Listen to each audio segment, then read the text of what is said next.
We are rounding the bases on a Monday, starting the week out right with the good stuff. Andrew McCutchen got his 2000th hit. His message after the game was he wanted to do it in a Pirates uniform, and he got the opportunity to do just that. I love what Derek Shelton said. He said, when you see someone of his caliber that's chasing a milestone and staying consistent with their approach, he said there's no better model for the young guys. Congratulations to him, Bill. 2000's real. That's a real number. I mean, it's big. And look, there's nothing else he's going to say than I'd like to do it in a Pirates uniform, especially if you're in a Pirates uniform.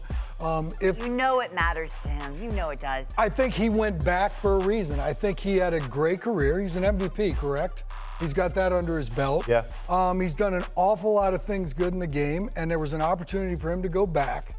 And I look at him in that uniform as it just looks right. So Yeah. 2000 in that uniform, it's pretty cool. I think for me, when I read the comments, it shows me the different mindset between a superstar and, I guess, myself as a guy who grinded. He said, when I first showed up to the big leagues, I was getting 3,000 hits. I remember the first time I saw Bryce Harper. He's like, I'm hitting 700 home runs. This is happening. So I just want you to be ready. I was trying to survive the day. Yeah. That's the beauty. Like, so for Kutch to go back there, for him to bring them Brian Reynolds back in a trade and then him go back and kind of, I think it's great. He has been such a showman for the game, that city. Big Ben and goes Sidney up in the Crosby recorded. Yeah, that was nice. That was a nice touch. That was a nice touch. Yeah, he goes in the rafters. By the way, his first hit was against the New York Mets, and hit number 2000 comes against the New York Mets. And speaking of the New York Mets, obviously they are not having the type of season that they had hoped for going in. They're 31-35. They have lost 8 of their last 10.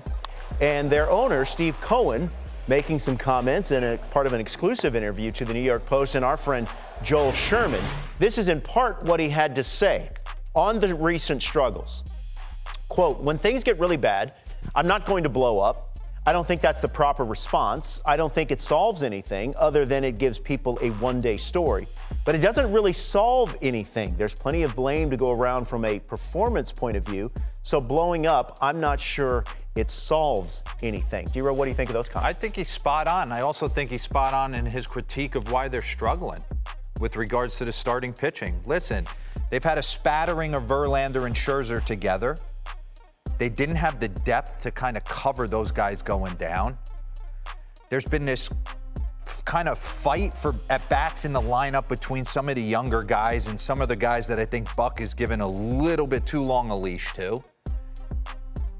And at the end of the day, you find yourself in a situation you're at. I just want to know who the leader is on that. Like the vocal, is it Lindor? Is it Polar Bear Pete? Who is it? Like somebody, they got to follow somebody. Yeah. Well, Polar Bear Pete is going to be on the and he'll be down for a while. For a month or so, Bill Ripken. Well, let's just hope Steve Cohen right there spoke the truth.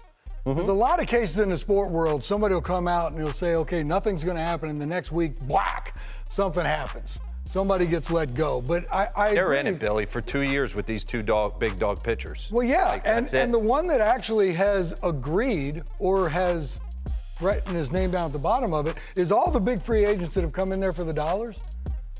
That was the owner's moves. Yeah. Yeah. Nobody else has got the power to pull that trigger. By the way, the Mets do have a quick little series against the Yankees, and Scherzer and Verlander are scheduled to start those games. And those are the games, just like last week against the Atlanta Braves, those are the games that they were brought in to win. So And if you they get back-to-back dubs from those two guys against them, absolutely, that'll do an awful lot to ease everybody's burden. Listen, there's a lot to like with this group. I love the Francisco Alvarez kid. Ooh, looks like the my real deal. goodness. Beatty looks fine.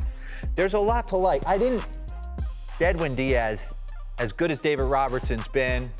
It's tough. It's tough. That's tough to overcome, Yeah. but they got to find some type of like Fight. blend. I just see and that's what happens when you struggle. You look like a group of individuals playing the game as a team. And then the other guys, you watch the Orioles, and it just seems, or the Rays, and it just seems to compound one. And I think it's worth mentioning they have scored 14 not runs hitting. in the first inning the entire season. So a lot of playing from behind right from jump. Yesterday was Steve Cohen's birthday, so happy birthday. Happy birthday. To him. He just wants a few wins, What do right? you buy yourself? What do you buy? Cash? What do you buy him? A gazillionaire going to Steve Cohen's birthday? Nothing. Nothing. Just Give a a hearty little handshake. love to the Oakland A's, gentlemen, for the first time all Can year, we? because they swept the Brewers. There you go, Oakland. And 4 of their last 5 wins have come by at least 2 runs. They only had 4 wins by 2+ runs in their first 67 games. What do you like about this stretch? Well, what I like about him is it's just ironic to me that when college baseball is at its height right now, right? We're getting out of the super regionals. We're going to start getting into the College World Series, Rosenblatt, Omaha. Who was one of the best college baseball players of all time? McCutchen. Cal State Fullerton was hitting taters and closing games. So he's like, hey, boys, look at him. Through osmosis, number 7. Bink! God, with the golden, with the maroon look at him. And then he came in and closed games.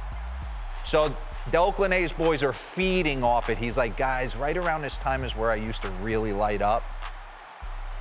Follow suit, Brent Rooker. Oh, by the way, Wow. I come in from center field and end it, and we win the championship. And they, they've done it against this 5-game winning streak. I love the old school. Has come against the top 2 teams in the National League Central, the Pirates, and then over the weekend the Brewers. Look, I mean, but this is we can't have this.